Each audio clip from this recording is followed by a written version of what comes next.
Leksjon 1. Treningsrutine. Vel, jeg starter med en 10 minutters oppvarming på tredemøllen for å få opp pulsen før treningen.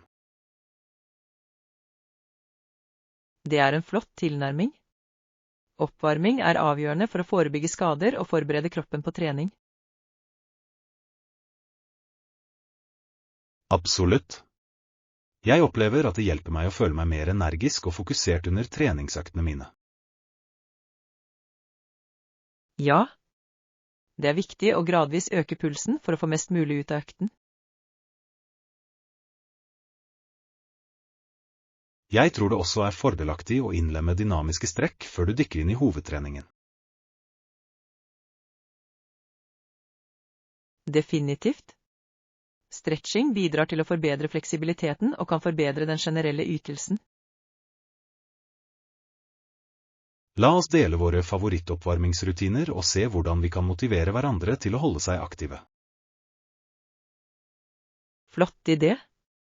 Å ha en partner kan gjøre trening morsommere og holde oss ansvarlige. Jeg er spent på å forbedre rutinene våre sammen. Leksjon 2. Global bevissthet. Anerkjent over hele verden, er det ikke så klart hvilke positive fordeler som oppnås ved dette. Uansett er det liten tvil om virkningen. Absolutt. Det er fascinerende hvordan visse bevegelser kan overskride grenser og påvirke globale samtaler. Ja. Å forstå denne dynamikken kan hjelpe oss å sette pris på sammenhengen i vår verden.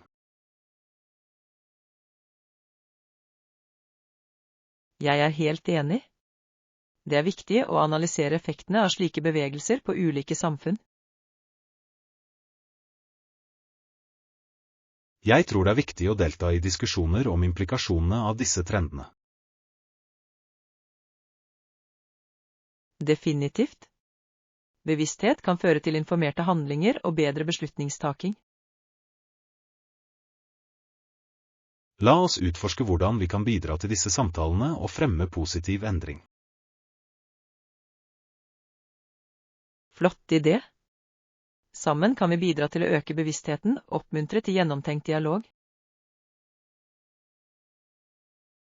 Jeg er spent på å se hvordan innsatsen vår kan gjøre en forskjell. Leksjon 3.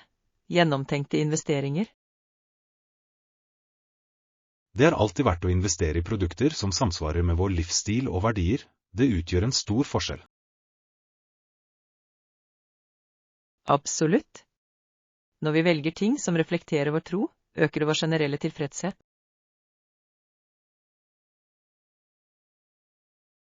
Ja.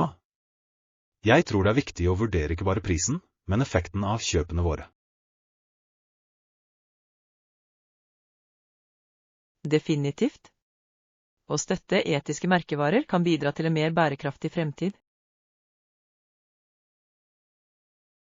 Jeg tror at å tilpasse forbruket vårt til verdiene våre kan føre til mer bevisst forbruk.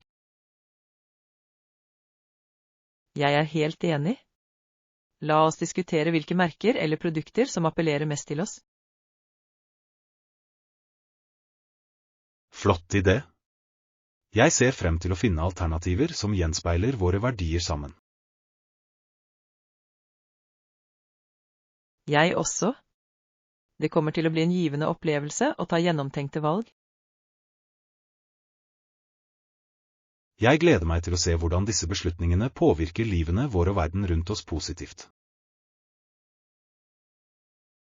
Leksjon 4. Prosjektplanlegging. Avtalt. La oss ha en mulighetsstudie. Jeg begynner å jobbe med det i morgen for å sikre at vi dekker alle aspekter. Det høres ut som en solid plan. En mulighetsstudie vil hjelpe oss med å vurdere levedyktigheten til prosjektet vårt. Ja. Det er viktig å samle inn data og innsikt før du går videre med noe initiativ. Jeg tror det er viktig å involvere ulike perspektiver i studien for å sikre en helhetlig tilnærming. Definitivt. Samarbeid kan føre til mer innovative løsninger og et sterkere sluttforslag. La oss sette en tidslinje for studien for å holde oss på rett spor og ansvarlige. Flott idé. Jeg er spent på å se hvilken innsikt vi avdekker under denne prosessen. Jeg også. Det kommer til å bli en produktiv reise mot å nå våre mål. Jeg ser frem til å lage en grundig plan som setter oss klar til suksess. Leksjon 5. Nettsikkerhet. Absolutt. Jeg har lest om personvern og sikkerhetstiltak på nettet. Det er et så viktig tema i dag. Jeg er helt enig. Med så mye informasjon som deles på nettet, er det avgjørende å beskytte dataene våre. Ja, og det er viktig å forstå hvordan vi beskytter personopplysningene våre i denne digitale tidsalderen. Jeg tror det er viktig å holde seg informert om de nyeste sikkerhetspraksisene og verktøyene som er tilgjengelige.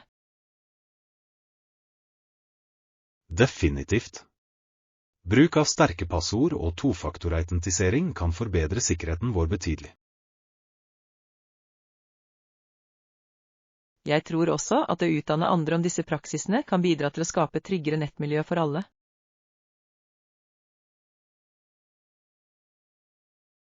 La oss utforske noen ressurser sammen som fokuserer på personvern og sikkerhetstips på nettet.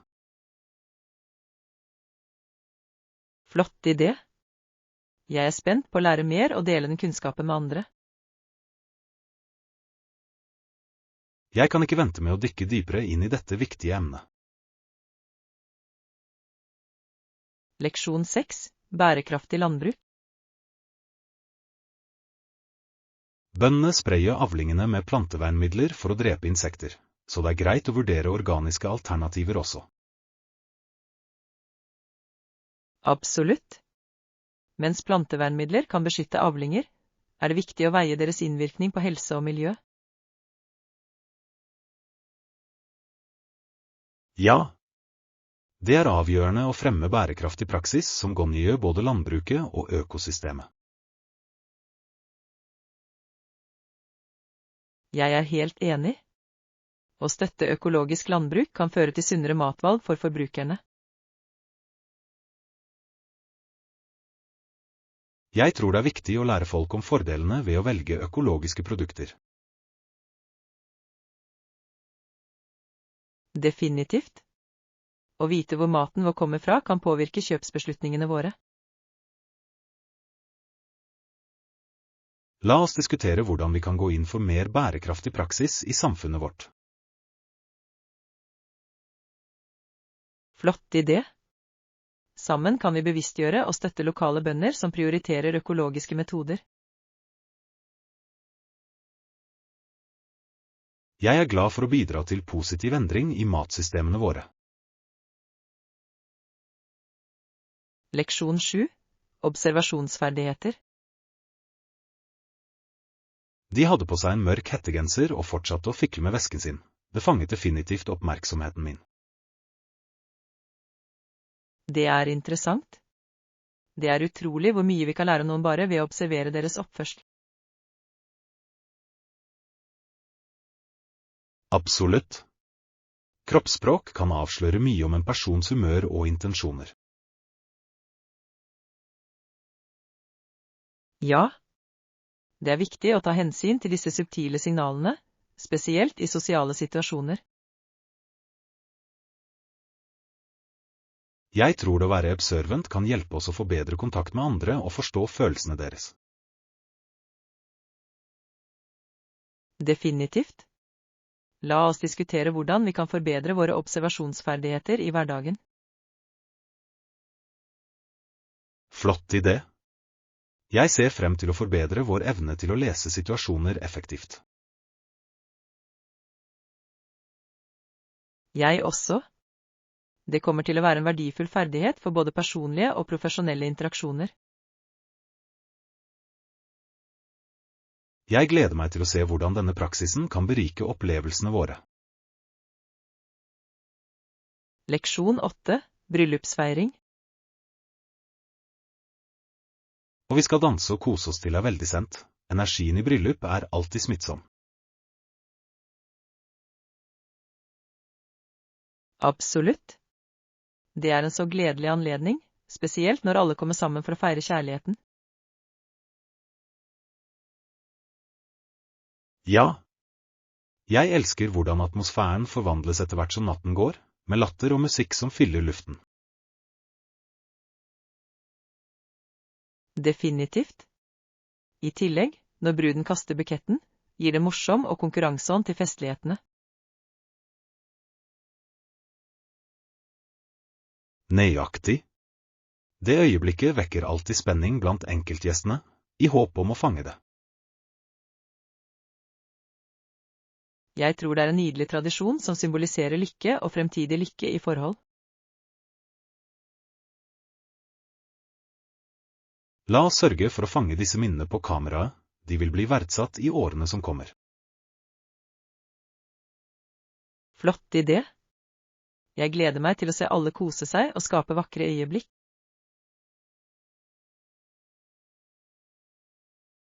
Det kommer til å bli en uforglemmelig kveld fylt med kjærlighet og glede. Leksjon 9. Få mest mulig ut. Du bør få mest mulig ut av hvert minutt. Tid er en morsom ting, er det ikke? Det er det virkelig. Noen ganger føles det som om det flyr forbi, mens andre ganger ser det ut til å trekke ut. Ja. Jeg tror det er viktig å sette pris på hvert øyeblikk og få mest mulig ut av tiden vår sammen. Jeg er helt enig. Enten det er å utforske nye steder eller bare nyte en rolig kveld, betyr hvert øyeblikk.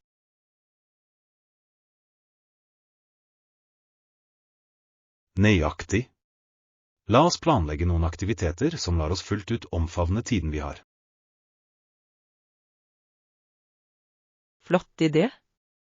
Jeg vil gjerne lage en liste over opplevelser vi ønsker å dele sammen. Jeg er spent på det. Det vil hjelpe oss å fokusere på det som virkelig gjør oss glade og tilfredse. Absolutt. La oss begynne å brainstorme ideer med en gang. Jeg gleder meg til å se hvilke eventyr som venter oss. Leksjon 10. Markedsundersøkelser. Det er en god idé. Vi må gjennomføre grundige markedsundersøkelser før vi tar noen avgjørelser. Absolutt. Å forstå markedsdynamikken kan hjelpe oss med å ta informerte valg. Ja. Det er viktig å identifisere potensielle muligheter og utfordringer som ligger foran oss. Jeg er helt enig. Innsamling av data vil sikre at våre strategier er godt forankret og effektive. La oss skissere nøkkelområdene vi må fokusere på under vår forskning. Flott idé. Å identifisere vår målgruppe og konkurrenter vil være avgjørende for vår suksess. Jeg er spent på å dykke ned i denne forskningen og avdekke verdifull innsikt. Jeg også. Sammen kan vi lage en solid plan basert på funnene våre. Jeg gleder meg til å se hvordan det harde arbeidet vårt lønner seg til slutt. Leksjon 11. Tekniske utfordringer. Båten holder seg under vann. Vannmotstanden bremser båten betydelig. Det er interessant.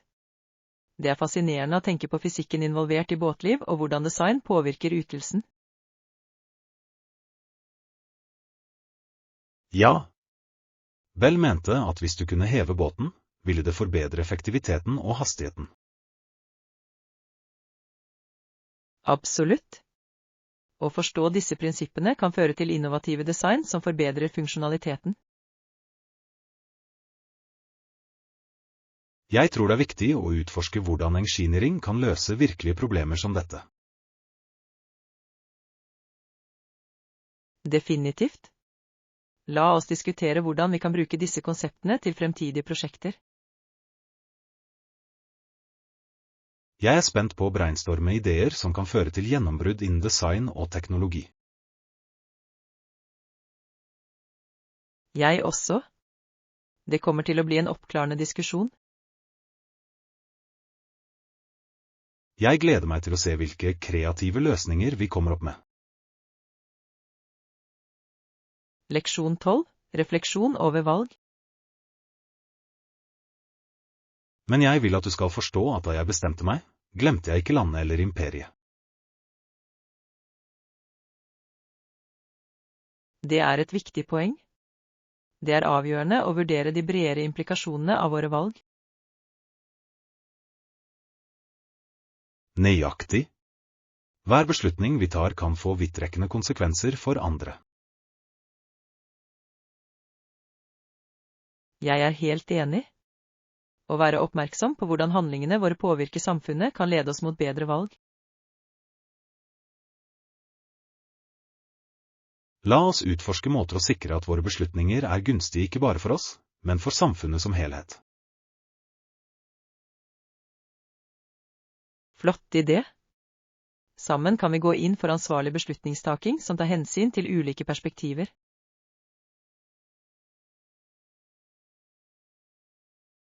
Jeg er glad for å delta i diskusjoner som utfordrer oss til å tenke kritisk om vår innvirkning. Jeg også. Det kommer til å være meningsfull utforskning av våre verdier og prioriteringer. Jeg gleder meg til å se hvordan disse samtalene former vår forståelse. Leksjon 13. Teknisk assistanse. Kan du låne meg den bærbare datamaskinen i noen timer? Selvfølgelig, men hva har du tenkt å bruke den til? Jeg trenger å fullføre litt arbeid, og min fungerer opp. Jeg lover å være rask. Det er helt greit. Jeg hjelper gjerne, bare sørg for å lagre arbeidet ditt ofte. Absolutt. Jeg setter pris på din forståelse, jeg skal ta godt vare på den. Ingen grunn til bekymring. Det er alltid flott å hjelpe hverandre når vi kan. Jeg er helt enig. La oss fortsette å støtte hverandre i våre oppgaver og prosjekter. Jeg gleder meg til å se hva du får til med den ekstra tiden. Takk. Jeg vil definitivt få mest mulig ut av det og dele fremgangen min med deg senere. Jeg gleder meg til å høre om det. Leksjon 14. Historiske perspektiver. Kolonien var ikke energisk og gjorde lite for å få nybyggerne til å finne mat. Det var litt av en utfordring. Ja, et medlem av selskapet, kaptein John Smith, spilte en avgjørende rolle i å endre det. Absolutt. Hans lederegenskaper og besluttsomhet hjalp nybyggerne til å overleve under vanskelige omstendigheter. Det er fascinerende hvordan hans innsats snudde ting for kolonien og etablerte et grunnlag for fremtidig vekst. Ja. Å forstå disse historiske kontekstene kan lære oss verdifulle leksjoner om motstandskraft og lederskap. Jeg er helt enig. La oss dykke dypere inn i historiene til tidlige nybyggere og deres kamper. Jeg er spent på å lære mer om hvordan de overvant hindringer og trivdes i et nytt land. Jeg også. Det kommer til å bli en berikende utforskning av historien vår. Jeg gleder meg til å se hvilken innsikt vi avdekker. Leksjon 15. Kulinariske opplevelser. Jeg hadde en lignende reaksjon da jeg prøvde tradisjonell gresk moussaka. Det var herlig.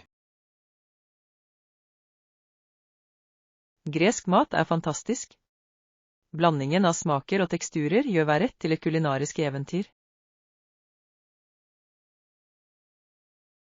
Absolutt. Moussaka er en så trøstende rett, spesielt med sine lag av aubergine og kjøtt. Ja. Jeg elsker hvordan den kombinerer ingredienser så harmonisk. Det gjorde definitivt et varig inntrykk på meg. Jeg tror det er viktig å utforske ulike retter for å utvide ganen og forståelsen av andre kulturer. Jeg er helt enig. Hvert måltid forteller en historie og knytter oss til en rik kulturarv. La oss planlegge en kulinarisk kveld hvor vi kan lage forskjellige internasjonale retter sammen. Flott idé. Jeg er spent på å eksperimentere med nye oppskrifter og smaker på kjøkkenet. Jeg gleder meg til å se hvilke deilige måltider vi lager. Leksjon 16. Vitenskapelig undersøkelse. Forskerkrefter i laboratorier og testfelt er avgjørende for å fremme vår forståelse av verden.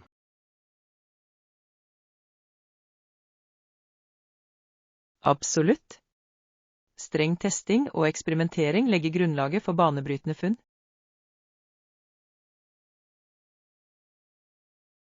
Ja. Den gratis universitetsmodellen oppfordrer til mer tilgjengelige forskningsmuligheter for ambisiøse forskere. Jeg er helt enig. Å gi ressurser og støtte kan fremme innovasjon og samarbeid.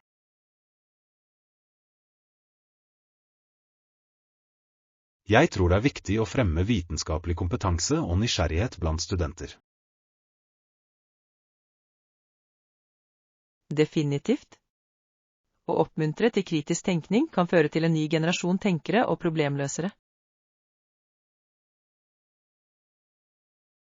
La oss diskutere hvordan vi kan støtte utdanningstiltak som fremmer vitenskap og forskning.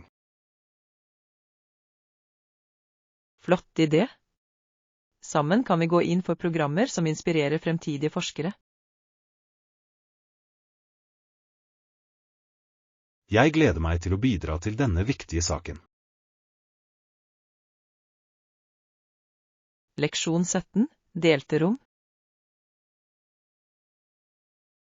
Vi har kun et bad, så vi stiller opp for å bruke det. Det er greit å ha mer enn én for enkelhets skyld. Absolutt. Å ha flere bad kan redusere ventetiden betydelig og øke komforten hjemme.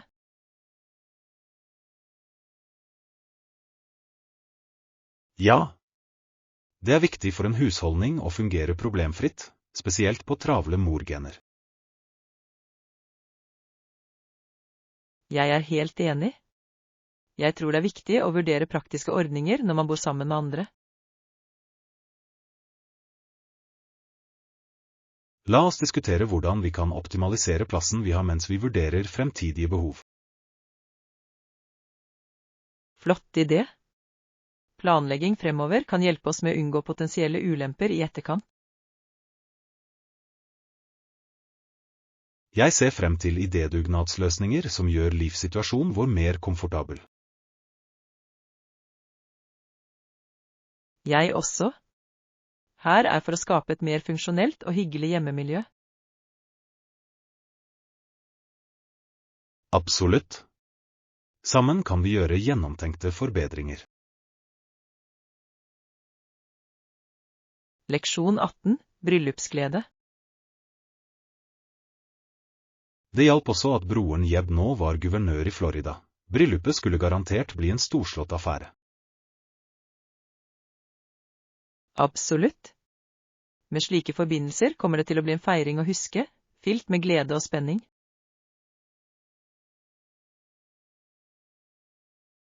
Ja. Jeg kan allerede forestille meg de vakre dekorasjonene og den livlige atmosfæren når alle samles for å feire. Jeg er enig.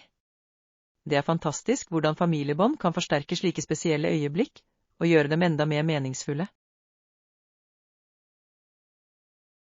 Og dansen? Jeg gleder meg til å se alle på dansegulvet og feire til langt på natt.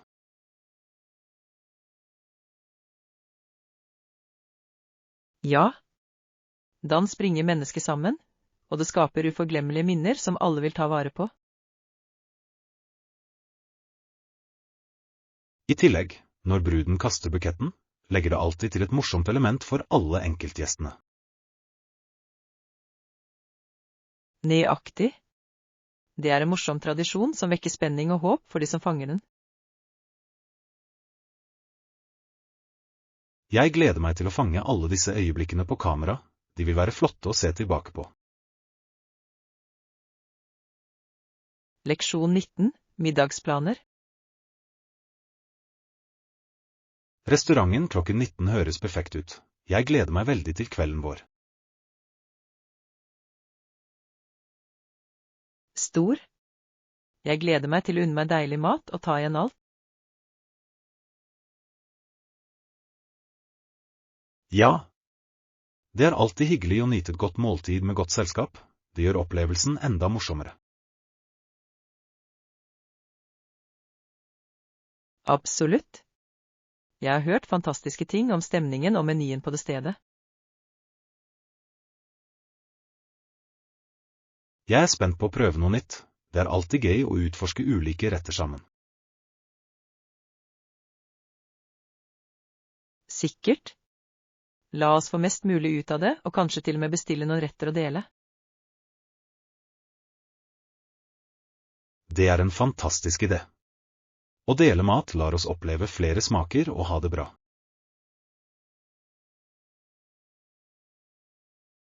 Jeg er helt enig. Da ses vi på restauranten, klar for en herlig kveld. Kan ikke vente. Det kommer til å bli en fantastisk kveld. Leksjon 20. Historisk utvikling.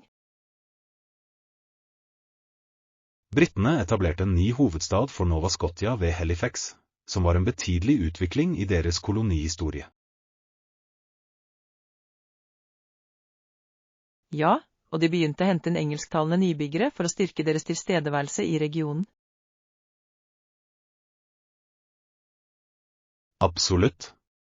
Dette trekket bidro til å forme kulturlandskapet i Nova Scotia, og påvirket dets vekst og utvikling. Det er fascinerende hvordan disse tidlige beslutningene la grunnlaget for det mangfoldige samfunnet vi ser i dag. Faktisk. Å forstå denne historien gir oss innsikt i utfordringene og triumfene som disse nybyggerne står overfor. Jeg tror det er viktig å gjenkjenne virkningen av disse historiske hendelsene på vårt nåværende samfunn. La oss utforske mer om de tidlige nybyggerne og deres erfaringer med å etablere et nytt liv. Flott idé. Jeg ser frem til å avdekke mer om denne rike historien sammen. Jeg gleder meg til å lære om historiene som formet Nova Scotia. Leksjon 21. Perfekt grillvær. Hei, været er helt perfekt for en hjemmegrillfest, synes du ikke?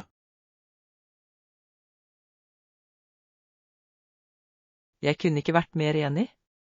Bare forestill deg aromaen av grillet mat som svirrer gjennom luften, det høres herlig ut. Høyre. Vi kunne fyre opp grillen og kanskje invitere noen venner til en morsom kveld. Det høres ut som en plan. Hva vil du grille? Burgere, pølser, eller kanskje noen grillede grønnsaker? Jeg trodde burgere ville være fantastisk, spesielt med alt pålegget vi kan sette fram. Og Og ikke glem de friske salatene og noen forfriskende drinker for å komplettere måltidet. Absolutt. En fin kald limonade passer perfekt i burgere og holder alle kule. Vi kan også sette opp noen utendørsspill for å holde energien livlig mens maten lager mat. Det er en genial idé. Litt vennlig konkurranse vil definitivt bidra til moroa. Leksjon 22. Reiseruteplanlegging. Absolutt. Vi kan lage en reiserute og få mest mulig ut av tiden vår der. Det høres smart ut. Jeg tror at planlegging fremover vil hjelpe oss å utforske alt vi ønsker å se uten å forhaste oss. Nøyaktig. Hva slags aktiviteter synes du vi bør inkludere i timeplanen vår? Jeg vil gjerne besøke noen lokale attraksjoner og kanskje prøve ut noen populære restauranter også. Flott idé. Vi kunne til og med sette av tid til noen spontane eventyr.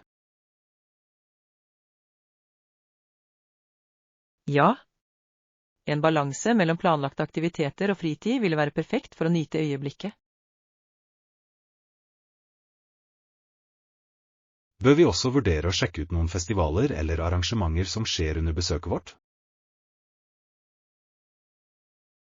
Absolutt. Disse lokale opplevelsene kan virkelig forbedre turen vår og gjøre den minneverdig. Jeg skal lete opp eventuelle festivaler i området for å se hva som skjer mens vi er der. Leksjon 23. Lavthengende frukt. Vi klatret aldri opp på en stige for å nå ferskenene. Vi nådde akkurat den lavthengende frukten. Det er en smart måte å tenke på. Det understreker hvordan noen ganger de letteste mulighetene er de beste. Nøyaktig. Hvorfor komplisere ting når de beste alternativene er rett foran oss? Det er en flott påminnelse om å holde ting enkelt og fokusere på det som er lett tilgjengelig. Ja. Dessuten lar det oss maksimere innsatsen uten unødvendige utfordringer. Og det handler også om å være tålmodig og vente på at de rette mulighetene kommer til oss. Absolutt. Noen ganger kan det å ta et skritt tilbake føre til at vi finner de beste resultatene. Jeg elsker det perspektivet. Det oppmuntrer oss til å sette pris på de små gevinstene underveis. Definitivt. Hver lille suksess teller og bygger opp til noe større. Leksjon 24. Diskutere detaljer. God morgen. Jeg er glad du tok det opp. Hvilke detaljer har du i tankene? Takk. Jeg tenkte at vi kunne diskutere prosjektdetaljene våre og sette noen klare mål. Det høres produktivt ut. Å etablere klare mål vil hjelpe oss å holde fokus og på rett spor. Nøyaktig. Jeg tror at hvis vi skisserer oppgavene våre, vil vi kunne administrere tiden vår mye bedre. Avtalt. I tillegg lar det oss identifisere potensielle utfordringer vi kan møte fremover. Ja, og ved å forutse disse utfordringene kan vi forberede løsninger på forhånd. Det er en flott tilnærming. Det er alltid bedre å være proaktiv enn reaktiv. Absolutt. Bør vi skrive ned alt for å sikre at det ikke går glipp av noen viktige punkter? Ja.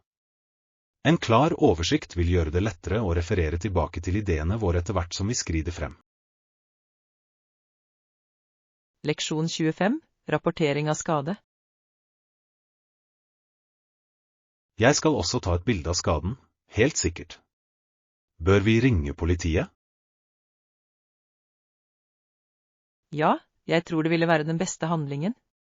Det er viktig å rapportere slike hendelser. Jeg er enig. Å ha en offisiell rapport kan hjelpe med eventuelle forsikringskrav senere. Nøyaktig. I tillegg sikrer at alt er riktig dokumentert for fremtidig referanse.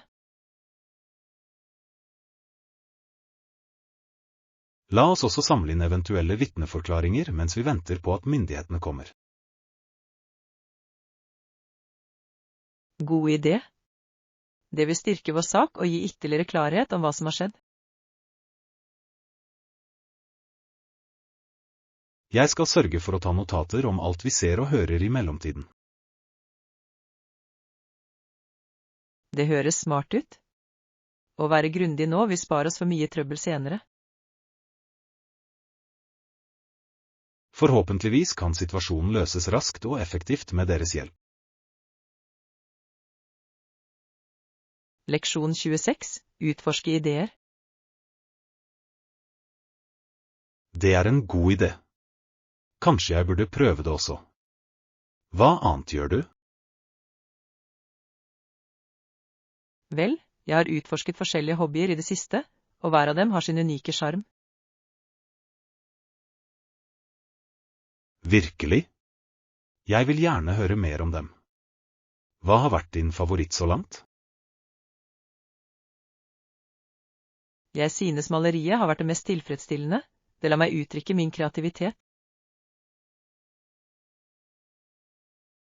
Det høres fantastisk ut. Jeg har alltid beundret mennesker som kan lage vakker kunst. Det er veldig gøy, og det er ganske terapeutisk også. Du burde gi den en sjanse. Jeg kan bare gjøre det. Hva annet synes du er verdt å prøve? Kanskje matlaging? Det er en praktisk ferdighet og en fin måte å imponere venner og familie på. Matlaging høres tiltalende ut. Jeg kunne brukt litt inspirasjon på kjøkkenet. Leksjon 27. Koble til enheter. La meg prøve å koble til enheten min for å se om det fungerer. Det er en god idé. Noen ganger kan en ny tilkobling løse alle problemene våre. Høyre. Teknologi kan være litt kresen, men det løser seg vanligvis med en enkel tilbakestilling. Nøyaktig. I tillegg, hvis en enhet ikke fungerer, kan vi alltid bytte til et annet alternativ. Jeg skal sjekke innstillingene og se om det er noe som må justeres. Høres bra ut. Alt handler om feilsøking til vi finner den riktige løsningen. Ja, og hvis alt annet feiler, kan vi konsultere brukermanualen for veiledning. Det er sant. Noen ganger er svaret rett der i instruksjonene. Heldigvis blir teknologien stadig bedre, noe som gjør ting enklere for oss. Leksjon 28. Analyse av en løper. Bare en forferdelig løper? Du måtte se på alle omstendighetene som gjorde at personen tapte løpet. Det er et rettferdig poeng. Det er alltid faktorer som kan påvirke ytelsen, som vær eller trening. Nøyaktig. Noen ganger handler det ikke bare om individet, ytre elementer spiller en stor rolle. Og la oss ikke glemme mental forberedelse, det kan ha stor innvirkning på hvordan noen presterer. Absolutt. En selvsikker tankegang kan være forskjellen mellom å vinne og tape. I tillegg kan skader også hindre en idrettsutøvers prestasjoner, som ofte blir oversett. Ja, en enkelt skade kan avspore måneder med hardt arbeid og trening, og påvirke deres generelle resultater. Det er viktig å analysere hele bildet før du foretar vurderinger. Definitivt. Hver idrettsutøver har sin historie og utfordringer de møter under konkurranser. Leksjon 29. Naturparkbesøk. Det høres flott ut. Hvor bør vi gå? Hva med å besøke den lokale naturparken? Jeg elsker den ideen. Naturparker er perfekte for å nyte utendørs og få kontakt med naturen. Nøyaktig. Vi kan utforske turstiene og kanskje til og med ha en piknik mens vi er der. En piknik høres herlig ut. Vi kan pakke litt snacks og nyte den friske luften sammen. I tillegg kan vi se noe interessant dyreliv langs stiene, noe som kan være spennende. Det ville vært en fantastisk bonus. Jeg liker alltid å se på dyr i deres naturlige habitater. La oss sørge for å ta med kameraene våre for å fange disse øyeblikkene. Absolutt. Å ha minner å se tilbake på gjør opplevelsen enda mer spesiell. Jeg gleder meg til å komme meg ut og fordype oss i naturen. Leksjon 30. Enkel innramming og fotografering. Enkel innramming og fotografering? Det er et fint tillegg. Det vil være nyttig for prosjektet vårt. Nøyaktig. Å forenkle disse prosessene kan føre til bedre resultater og spare oss for tid. Jeg har lagt merke til at klare retningslinjer utgjør en stor forskjell i kvaliteten på arbeidet vårt. Ja, og når vi effektiviserer metodene våre, gir det mer kreativitet i bildene våre. Absolutt. Det handler om å finne den rette balansen mellom effektivitet og kunstnerisk uttrykk. Jeg er enig. I tillegg kan vi eksperimentere med forskjellige vinkler for å forbedre bildene våre. Det høres spennende ut. Litt eksperimentering kan føre til fantastiske resultater. Jeg gleder meg. La oss sette disse ideene ut i livet og se hva vi kan lage. Sammen skal vi lage noe fantastisk innhold som vi alle kan være stolte av.